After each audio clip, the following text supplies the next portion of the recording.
जय हिंद साथियों, मैं संतोष कुमार पांडे, आप सबका स्वागत है। जैसा कि आपको पता है कि हम लोगों ने एक सीरीज की शुरुआत की है जिसमें ऐसे क्वेश्चंस को डिस्कस करते हैं जो हेडिंग पड़ा है आउट ऑफ सिलेबस। लेकिन आउट ऑफ सिलेबस का मतलब ये नहीं कि ये आपके लेवल से बाहर है। आउट ऑफ सिलेबस का मतलब सिंपली इतना है कि इन क्वेश्चंस का 9th 10th से डायरेक्ट रिलेशन नहीं है, लेकिन इनका जो स्टैंडर्ड है वो 10th स्टैंडर्ड तक का ही है। और ये जो है ना आपके रीजनिंग और एप्टीट्यूड से रिलेटेड है। अगर एग्जाम में क्वेश्चन आता है, आप इसे फोकस करें, थोड़ा रीजनिंग अप्लाई करें तो इजीली आप कर सकते हैं। है आप ही का स्टैंडर्ड। तो आइए इस सीरीज को कंटिन्यू करते हुए क्वेश्चंस को देखते हैं कौन कौन से क्वेश्चंस इसमें हैं। तो सबसे पहला क्वेश्चन आपके सामने है, A sheep sails out to a mark at the rate of 15 km per hour and sails back at the rate of 10 km per hour. The average rate of sailing is। ठीक है, मतलब ये है कि एक शिप है जो suppose करिए इस पॉइंट से स्टार्ट हो रही है तो ये इस पॉइंट तक जा रही है, यानी ship sails out to a mark at the rate, मतलब यहां से स्टार्ट हुई और एक मार्क किया गया है पॉइंट, वहां तक जा रही है। और किस स्पीड से जा रही है? जाते समय उसकी स्पीड कितनी है? 15 kilometre per hour. And sails back at the rate of, लौटते समय उसकी स्पीड कितनी है? 10 किलोमीटर पर आवर। तो आपको बताना है कि एवरेज रेट ऑफ सेलिंग क्या होगी। इसमें आपको दो बातें ध्यान रखनी है। एक तो जो शिप है वो पॉइंट ए से स्टार्ट होकर के पॉइंट बी तक जा रही है और बी से स्टार्ट होकर के वापस ए तक आ रही है, यानी जाते समय जितनी डिस्टेंस ट्रेवल करिए लौटते समय भी डिस्टेंस सेम रहेगा। ठीक है ना। अगर जाते समय डिस्टेंस ए बी है, ए बी को मैं एक्स सपोज कर लूं, तो लौटते समय बी ए भी एक्स ही होगा। ठीक है ना। और दूसरा इसमें आपको कॉन्सेप्ट ये ध्यान रखना, पहला ये है कि ए से बी तक जाना है, बी से ए तक आना है, यानी जाने और आने में डिस्टेंस सेम ट्रेवल होगी। और दूसरा कॉन्सेप्ट आपको ध्यान रखना है, जो एवरेज स्पीड रेट का मतलब एवरेज रेट ऑफ स्पीड की बात हो रही है यहाँ पे। तो जो एवरेज स्पीड होता है वो टोटल डिस्टेंस अपन टोटल टाइम होता है। ठीक है ना। तो आपको पता है जाते समय डिस्टेंस कितना है? 15 किलोमीटर पर आवर। और इस डिस्टेंस कितना है? x किलोमीटर, और मतलब x किलोमीटर, और जो स्पीड है वो 15 किलोमीटर पर आवर। तो टाइम सपोज कर ली जाते समय कितना लगा? t1। कितना हो जाएगा? डिस्टेंस अपॉन टाइम, यानी कि x अपॉन 15। ऐसे ही लौटते समय टाइम को सपोज कर लिए t2, डिस्टेंस तो सेम है x किलोमीटर, और स्पीड कितनी है? 10 किलोमीटर पर आवर। यानी कि जाते समय टाइम ये है x अपॉन 15, लौटते समय टाइम x अपॉन 10 यानी t2। ठीक है ना। आपको एवरेज स्पीड फाइंड करना है। एवरेज रेट का मतलब एवरेज स्पीड बतानी है हमें। तो एवरेज स्पीड क्या होगी? Total distance. टोटल डिस्टेंस कितना है? x जाना x लौटना, यानी टोटल डिस्टेंस हो गई 2x किलोमीटर। और टोटल टाइम क्या होगा? इन दोनों को आप प्लस कर दीजिए। तो इनको हम यहीं पे प्लस कर लेते हैं, t1 प्लस t2, यानी कि x upon 15 plus x upon 10। इसमें से x आप कॉमन ले लें तो 1 अपॉन 15 प्लस 1 अपॉन 10, एलसीएम हो जाएगा इसका 30। सो 15 2 जा प्लस 3, इसको सॉल्व कर दें, x 2 प्लस 3 5 से 6 या कैंसिल हो जाएगा, यानी x अपॉन 6। तो average speed is total distance upon total time. Total time कितना है आपका? x/6। तो इस 6 क्रॉस सिंप्लीफाई करेंगे तो न्यूमरेटर में पहुंच जाएगा, x कैंसिल, 2 6 जा 12 किलोमीटर पर आवर। ओके। तो जब भी कोई इस टाइप का क्वेश्चन आए कि जाना और आने में जो डिस्टेंस सेम है और आपको एवरेज स्पीड पूछा गया है, तो total distance upon total time. Okay, इस कॉन्सेप्ट को फॉलो करें। So B is the right option. Next question is, the formula which expresses the relationship between x and y as shown in the table। मतलब इस table में x and y की कुछ values दी हुई हैं और इन वैल्यूज को ऑब्जर्व करते हुए आपको x एंड y में एक रिलेशन डेवलप करना है, एक फॉर्मूला बनाना है, एक रिलेशन बनाना है। उस रिलेशन को ही मैथमेटिकली हम लोग क्या कहते हैं? फॉर्मूला कहते हैं। चलिए, तो ये 4 ऑप्शंस आपके दिए हुए हैं। अब क्या है कि 10th स्टैंडर्ड है तो इसको हम लोग हिट एंड ट्रायल से करना पड़ेगा। अगर इससे हायर स्टैंडर्ड की बात होती तो हम लोग डायरेक्ट इसके लिए फॉर्मूला डेवलप कर सकते थे। हम लोगों के पास बहुत सारे मेथड्स हैं, लीनियर स्ट्रेट लाइन में इससे रिलेटेड मेथड्स आ जाते हैं, लेकिन यहाँ हम लोग हिट एंड ट्रायल करेंगे। तो आपके लिए जो सबसे बेहतर ऑप्शन ये होगा कि that option will be right option which satisfy both the values of x and y। ठीक है ना। तो इनमें आपको पुट करके देखना पड़ेगा कि किस ऑप्शन को x एंड y की दोनों वैल्यूज सेटिस्फाई कर रही हैं। ठीक है ना। तो आप आई थिंक आप इसको हिट एंड ट्रायल से कर सकते हैं। जैसे एक दो में आपको हिट करके देखा, जैसे पहले ऑप्शन की बात करेंगे, ए की बात करता हूं। इसमें x इक्वल टू 0 रखें तो 10 इंटू 0 0 और y इक्वल टू 100 रखें तो ये y 100, यानी LHS 100 हो जाएगा और RHS 100 हो जाएगा। तो पहला पॉइंट तो इसको सेटिस्फाई कर रहा है, दूसरा भी चेक करना पड़ेगा, केवल एक से बात नहीं होगी, यानी कि 0 and 100 lying on this. Actually क्या है, ये लीनियर, ये दोनों लीनियर इक्वेशन है, खैर छोड़िए, वो लीनियर है, कोई क्वाड्रेटिक है तो उससे मतलब नहीं है, मतलब x एंड y की वैल्यूज पहले इक्वेशन को सेटिस्फाई कर रही है।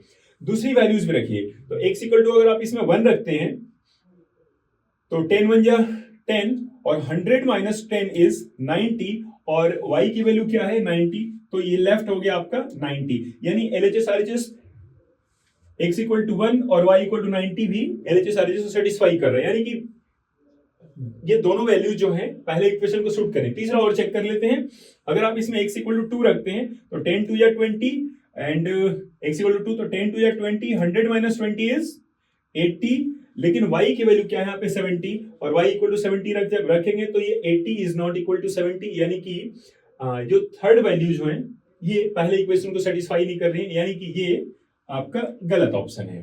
तो इसी तरीके से आपको हिट करके देखना पड़ेगा, हिट करके देख लीजिएगा, आप सही ऑप्शन को मार्क कर सकते हैं। Okay, next question is the number of diagonals that can be drawn in a polygon of 100 sides.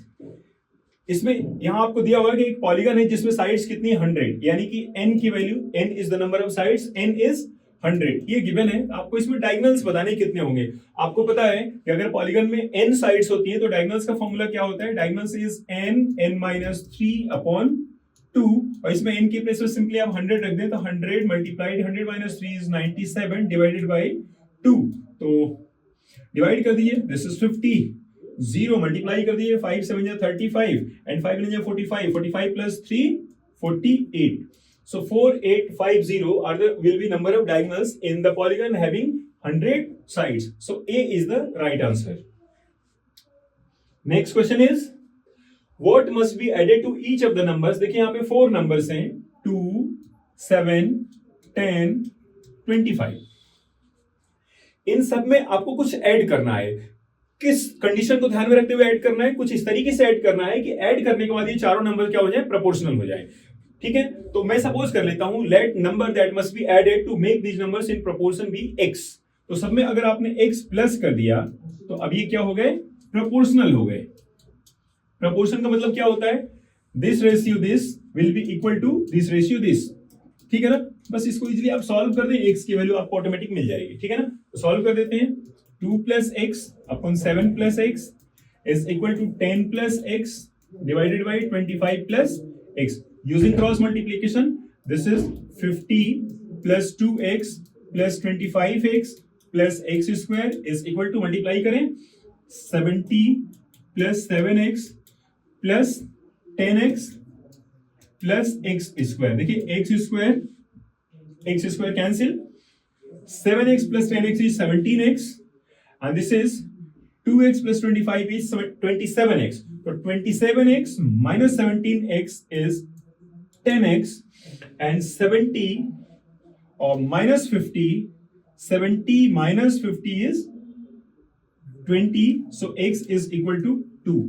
यानी कि हमें इन चारों नंबर्स में क्या ऐड करना पड़ेगा जिससे कि ये प्रोपोर्शनल हो जाए, so that number will be the x and x value of x is 2, तो क्या ऐड करना पड़ेगा आपको 2। अगर इन आप सब में आपने 2 प्लस कर दिया तो देखिए पहला नंबर हो जाएगा 2 प्लस 2 4, दूसरा हो जाएगा 7 प्लस 2 9, तीसरा नंबर हो जाएगा 10 प्लस 2 12 और चौथा नंबर 25 प्लस 2 27। आप चेक कर सकते हैं ये और ये दोनों रेशियो सेम हो जाएंगे, कैंसिल कर दिए, दिस इज 3 4 जा 3 9 जा 4/9 4/9, ठीक है ना, यानी कि प्रोपोर्शनल हो गए। Next question is a rectangle of length 4 centimetre greater than it's breadth. देखिए एक रेक्टेंगल है, उसकी लेंथ को सपोज कर लीजिए x और ब्रेड्थ को y। क्वेश्चन में कंडीशन दिया है rectangle of length 4 centimetre greater than it's width, यानी एक काम करते हैं, इसको 2 वेरिएबल में नहीं करते हैं, इसको 1 में ही कर लेते हैं, आसानी से कर सकते हैं। देखिए length 4 centimetre greater than it's width, यानी जो लेंथ है वो ब्रेड्थ पे डिपेंड कर रहा है, तो ब्रेड्थ जो छोटी क्वांटिटी है मोस्टली उसको सपोज कर लेते हैं हम लोग, हालांकि आप किसी को भी कर सकते हैं, बड़े छोटे से कोई फर्क नहीं पड़ता है। तो सिंप्लिसिटी के लिए length is depending on breadth, let breadth be x, so length be x plus 4। Okay, तो पेरीमीटर कितना हो जाएगा आपका, पेरीमीटर हो जाएगा 2 दिस प्लस दिस, यानी कि 2x प्लस 4, ठीक है ना। आगे दिया है कि perimeter is 11 centimetre more than it's breath. एक और रिलेशन दिया है, पेरीमीटर और ब्रेथ में रिलेशन दिया है कि perimeter is 11 centimetre more than it's breath, यानी पेरीमीटर जो है ब्रेथ से 11 सेंटीमीटर ज्यादा है, यानी ब्रेथ 11 सेंटीमीटर कम है। अगर ब्रेथ में अगर आप 11 ऐड कर दे तो दोनों क्या हो जाएंगे, इक्वल। बस दोनों की वैल्यू रख दीजिए, पेरीमीटर की प्लेस पे आप रख सकते हैं ये, इसको ओपन कर देते हैं। 4x plus 8, this is 4x plus 8। Breadth कितना सपोज किया है आपने, x plus 11, so 4x minus x is 3x and 11 minus 8 is 3, so x is equal to 1। क्या पूछा गया है, एरिया ऑफ रेक्टेंगल। तो एरिया क्या होगा, L into B। एरिया क्या, लेंथ कितना हो गया, x equal to 4, so 4 plus 1, x equal to 1, so 4 plus 1 is 5 and breadth is 1, so area is 5 multiply 1, that is 5 centimeter square। So D is the right answer। आसान था। Next question is a car travels 120 kilometre from A to B. देखिए दो places हैं A and B, A से B तक की distance कितनी है, a car travels 120 kilometre from A to B, A से बी तक की डिस्टेंस कितनी है 120 kilometre at 30 kilometre per hour, और जाते समय स्पीड कितनी है 30 किलोमीटर पर आवर, और लौटते समय स्पीड कितनी है, but returns the same distance at 40, और लौटते समय स्पीड कितनी है 40 kilometre per our, distance same होगी। इससे पहले वाले क्वेश्चन में भी डिस्कस किया था, शायद फर्स्ट या सेकंड क्वेश्चन था। तो इसमें आपको बताना है the average speed of for the round trip is close to, मतलब एवरेज स्पीड आपको सिंपली बताना है और उसको अप्रोक्सीमेटली राउंड ऑफ कर देना है। चलिए, तो आपको पता है average speed is total distance, total distance जाते समय 120 किलोमीटर डिस्टेंस ट्रेवल करना है, लौटते समय 120 इज 240 किलोमीटर टोटल डिस्टेंस। जाते समय टाइम कितना लगेगा, distance upon speed, distance 120 speed 30, तो टाइम हो गया 120/30 यानी कि 4। लौटते समय टाइम कितना लगेगा, डिस्टेंस 120 स्पीड 40 टाइम इज 3, तो कितना हो गया एवरेज स्पीड इज 240/7, और इसको डिवाइड कर दें, सो दिस इज 7 3 या 21 330 7 4 या 28 2/7 kilometre per hour. This will be the average speed 34 whole 2/7 kilometer per hour. So B is the right option. Okay. Next question is, one angle of an octagon is 1000 degree and all the other 7 angles are equal. The measure of each of these angles is. इसमें कुछ error है question में, पहले तो 1000 degree नहीं, इसको मैं 100 degree suppose कर लेता हूं, बाकी इसको सॉल्व करते, ठीक है। एरर है क्वेश्चन में। चलिए, ये ऑप्शंस भी शायद कुछ गलत ही लग रहे हैं, क्योंकि ये डिग्री है, वो डिग्री को उन्होंने डिग्री में नहीं पहुंचाया है, बल्कि उसको बेस में कर दिया, एक्सपोनेंट की बजाय बेस में कर दिया। चलिए सॉल्व करते हैं। सबसे पहली बात क्या है कि ये पॉलीगन कौन सा है, ऑक्टागन। ऑक्टागन में नंबर ऑफ साइड्स क्या होती हैं 8, डेफिनेटली साइड्स 8 है तो उसमें एंगल्स भी 8 होंगे। एक एंगल उसमें दिया है इन्होंने, कितना दे दिया, एक angle, one of the angle is 100 degree and remaining 7 angles are equal. तो जो इक्वल एंगल्स है, let one of the equal angle be x, ठीक है ना। तो 7 एंगल्स, उनका सम कितना हो जाएगा 7x। भाई एक एंगल की वैल्यू x, तो 7 एंगल्स इक्वल है, तो 7 एंगल्स की वैल्यूज x x x होंगी, तो उन सभी का सम कितना होगा 7x। तो टोटल 8 एंगल्स जो ऑक्टागन के, उनका सम कितना हो गया 7x प्लस 100, ठीक है। और आपको पता है कि ऑक्टागन के सभी इंटीरियर एंगल्स का सम क्या होता है n माइनस, किसी भी पॉलीगन के सभी इंटीरियर एंगल्स का सम फाइंड करने का फॉर्मूला मैंने आपको पहले भी बताया है कि n-2 मल्टीप्लाइड बाई 180 डिग्री। अब हमारे पास ऑक्टागन है, ऑक्टागन में n की प्लेस पे क्या रखेंगे आप 8, तो 8 - 2 6, तो कितना हो जाएगा 6 मल्टीप्लाइड 180 डिग्री। तो यहां से 7x की वैल्यू कितनी हो जाएगी, इसको सॉल्व कर लें, 18 6 या 108 यानी 1080, और 1080 माइनस 100 कितना हो जाएगा 980, 1080 माइनस 100 980, और x की वैल्यू फाइंड कर सकते हैं, 7 से डिवाइड करें तो 140 डिग्री। जो बचे हुए 7 इक्वल एंगल्स हैं उनकी वैल्यू क्या हो गई 140 degree. So B is the right answer, और ये 1400 नहीं, ये 140 डिग्री है। जो डिग्री का जो सिंबल है उन्होंने उसको बेस में जो कर दिया भैया ने। Okay, so B is the right answer. Next question is, if x equal to yz minus 4, देखिए एक रिलेशन दिया है x is equal to y z minus 4, ये रिलेशन है। और इस रिलेशन में खास बात क्या है, जब इसमें z इक्वल टू आप 8 रखते हैं तो x इक्वल टू 16 आता है। इसमें जब z इक्वल टू आप 8 रखते हैं तो x इक्वल टू 16 आता है। तो एक बार रख के देख लीजिए, ये वैल्यू पुट कर देंगे इसमें, तो y multiplied 8 minus 4 and x की वैल्यू क्या आती है 16।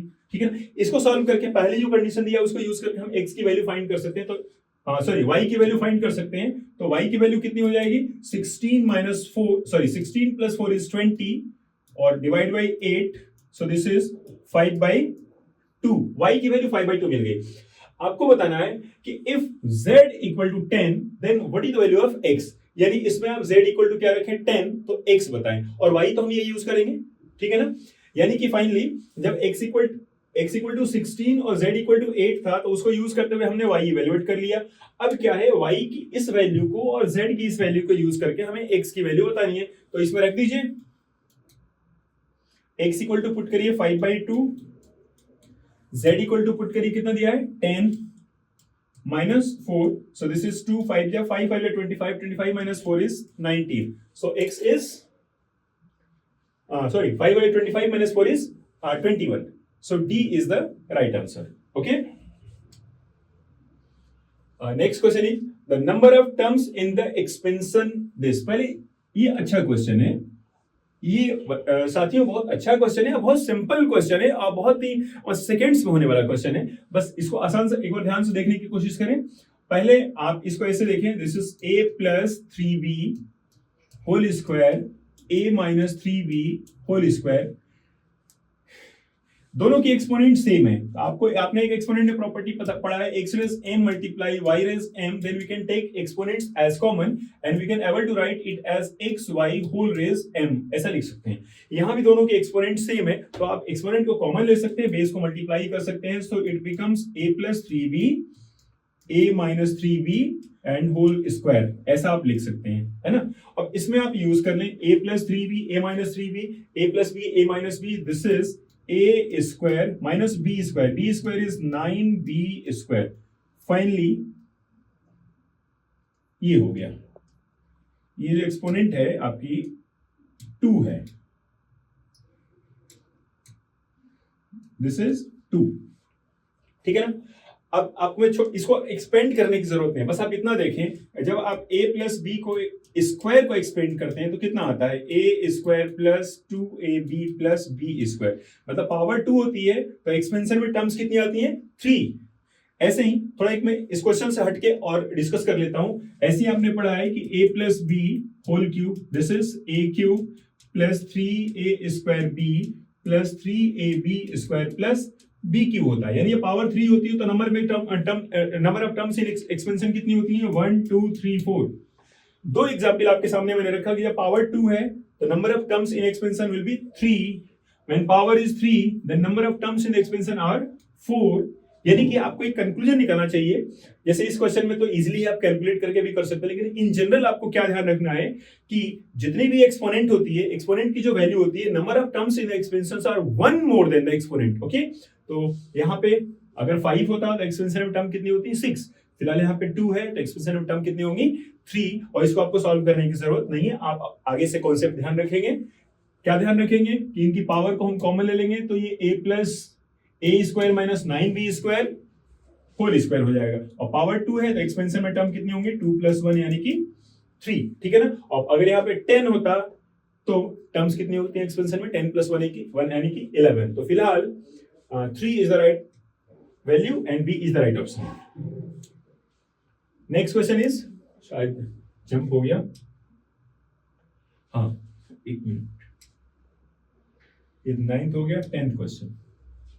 देखिए, John covers distance from A to B with a speed of 40 km per hour and returns with a speed of 30 km per hour, his average speed for the round trip।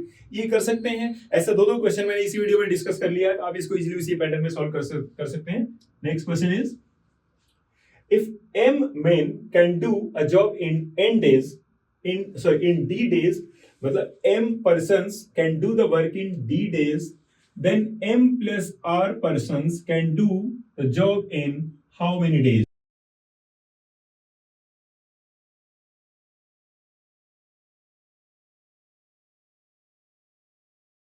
मैंने पहले videos में आपको discuss किया है कि कुछ quantities होती हैं जो एक दूसरे पे डिपेंड करती हैं और डिपेंड दो तरीके से कर सकती है। अगर दोनों साथ साथ एक को इंक्रीज करने पे दूसरी इंक्रीज हो या एक को डिक्रीज करने पे दूसरी डिक्रीज हो, मतलब साथ साथ इंक्रीज हो साथ साथ डिक्रीज हो, तो डायरेक्टली वेरी करती हैं।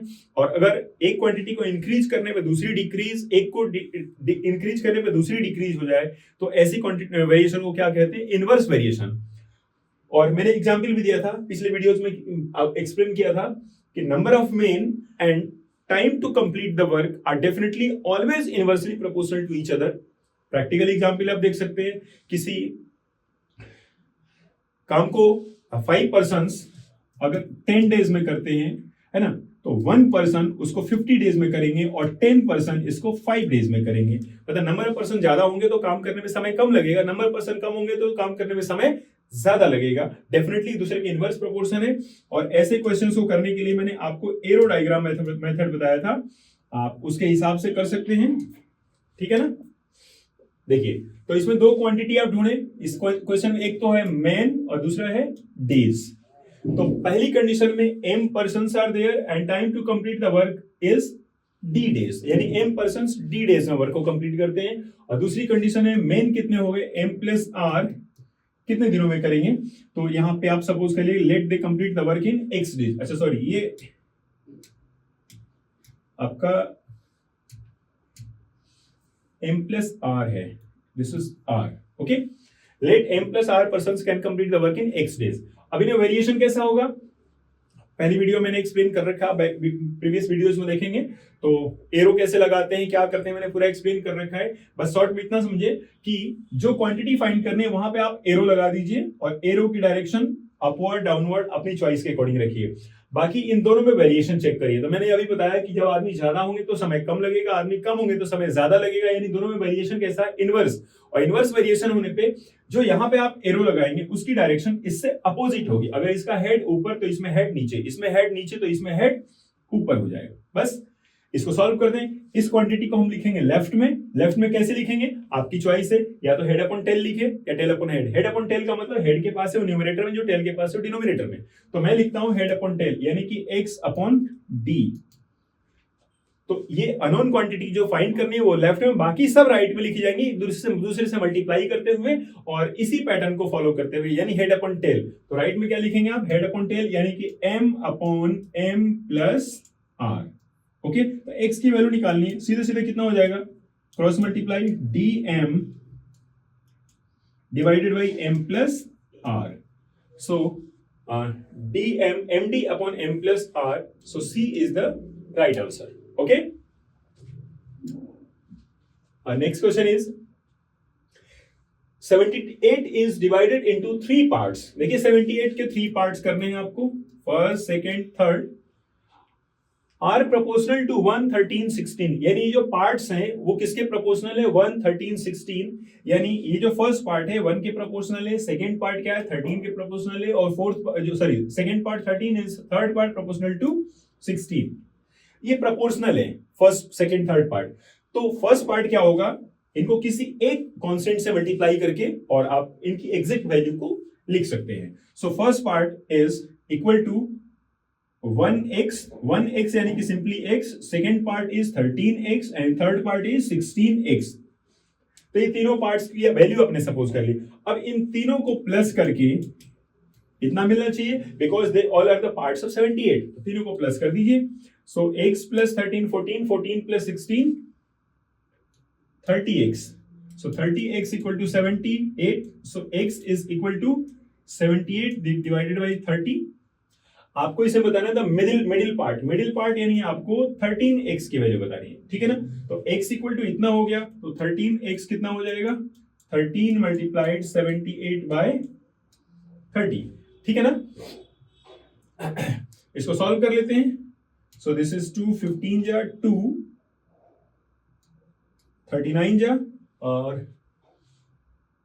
और कैंसिल कर सकते हैं तो और भी 3 5 जा एंड 3 13 जा।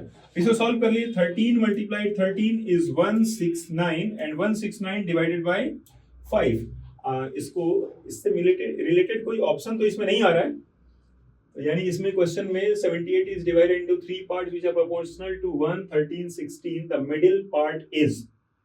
तो एक बार चेक कर लेते हैं क्वेश्चन को। x plus 13x plus 16x, this is 30x,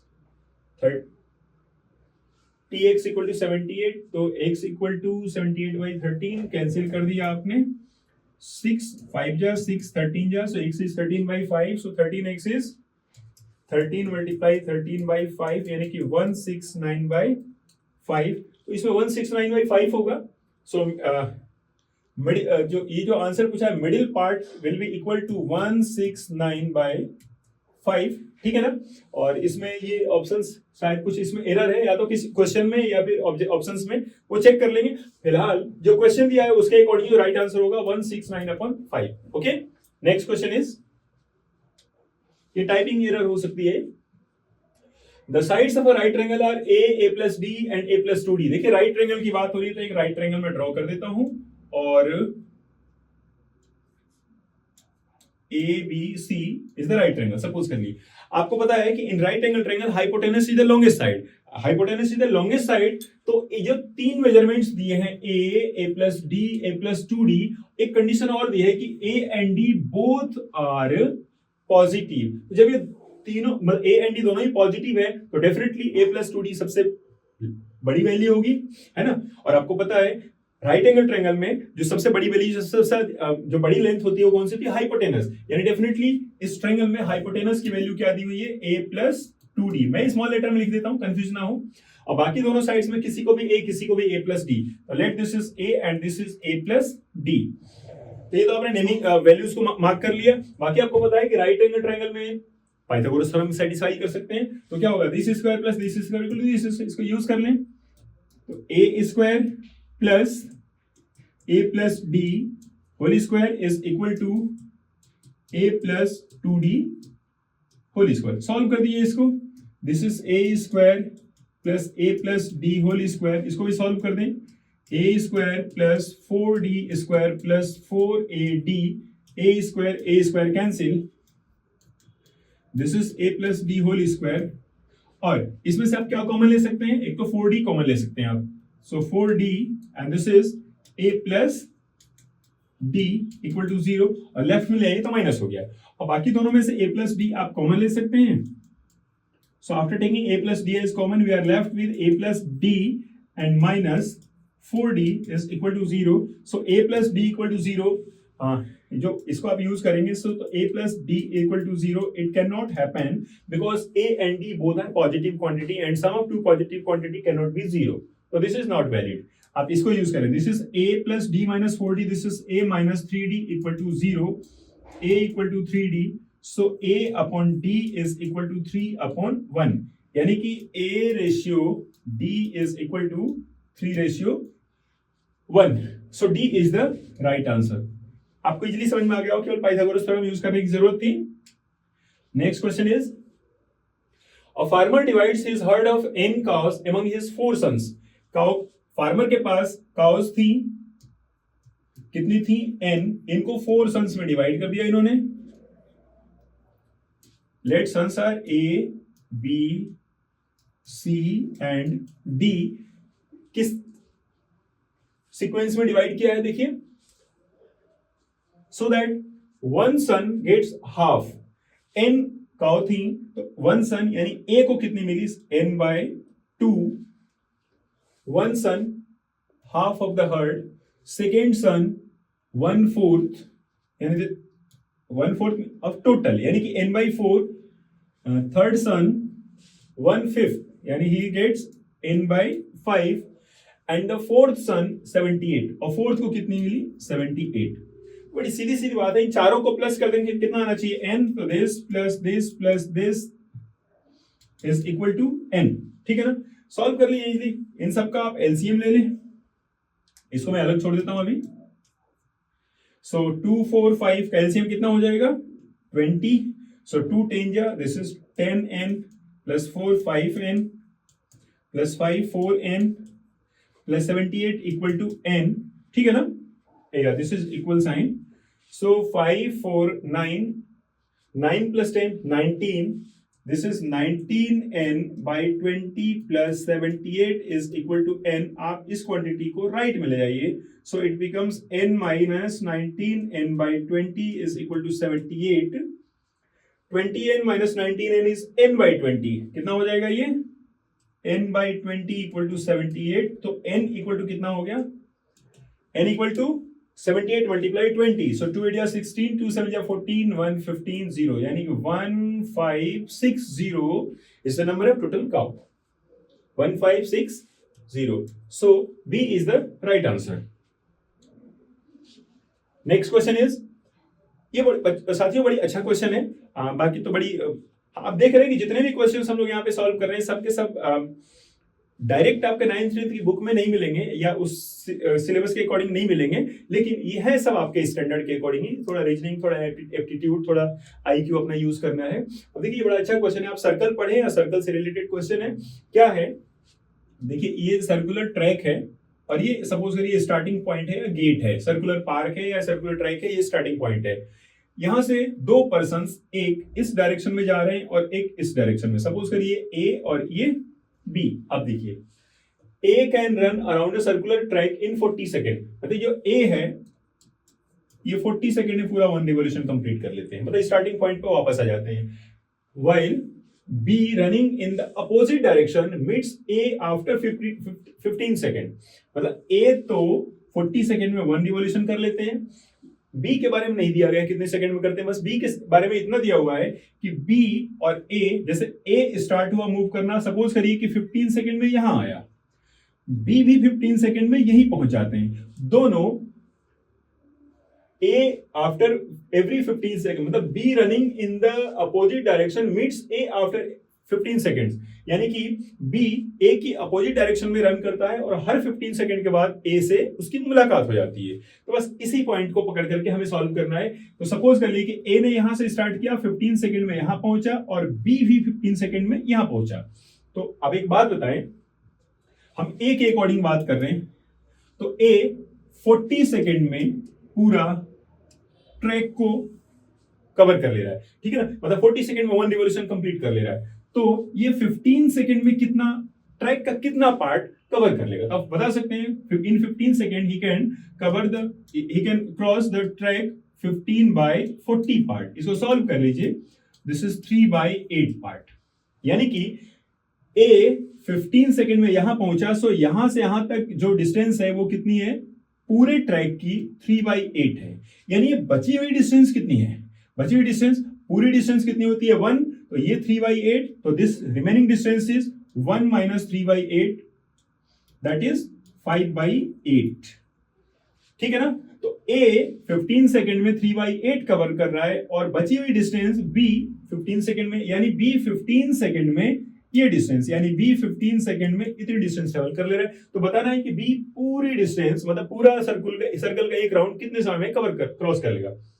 बड़ी सीधी सीधी बात है, 5 बाई 8 आप ऐसे कर सकते हैं बी के लिए कि B cover the 5 by 8 part of the circle in 15 second, so पूरा 1 circle can revolute in 15 multiplied by 8 by 5, so 5 3 या 3 8 या 24 सेकेंड, ठीक है ना। तो सिंपली इससे इसको डिवाइड कर दीजिए, सो B can complete the 1 revolution in 24 seconds. B is the right answer.